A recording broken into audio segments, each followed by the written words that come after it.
రెండు నియోజకవర్గాల బ్రహ్మనాయుడు వెలమ సేవా సంక్షేమ సంఘం నూతన కమిటీ ప్రమాణ స్వీకారం తూర్పుగోదావరి జిల్లా బిక్కవోలు మండలం బలభద్రపురం గ్రామంలో వెలమల రామాలయ ప్రాంగణంలో ఘనంగా జరిగింది.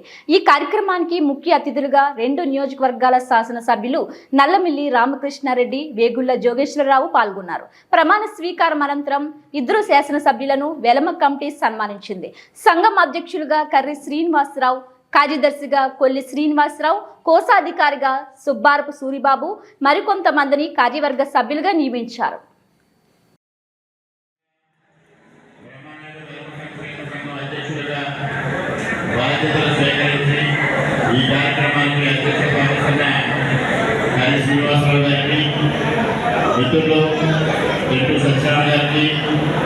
గణేష్ బాబు గారికి,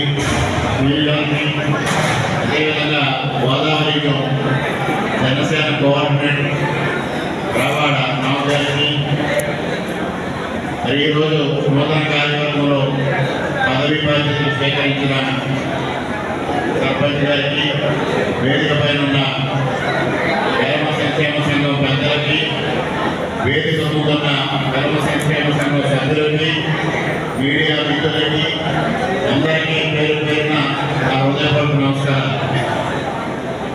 ఈరోజు మరి ధర్మ సంక్షేమ సంఘం గతం నుంచి కూడా ఒక ఐకమత్యంగా ఉండి అనేక కార్యక్రమాలు నిర్వహించడం జరుగుతూ ఉంది. దానికి ఉదాహరణే ఈరోజు మనం ఈ సభ నిర్వహించుకుంటున్న ఈ రామాలయ నిర్మాణం వెలమల ఐక్యతకి నిదర్శనంగా నిలుస్తుందనేది కూడా ఈ సందర్భంగా మీ అందరికీ తెలియజేసుకుంటూ ఉంటాం.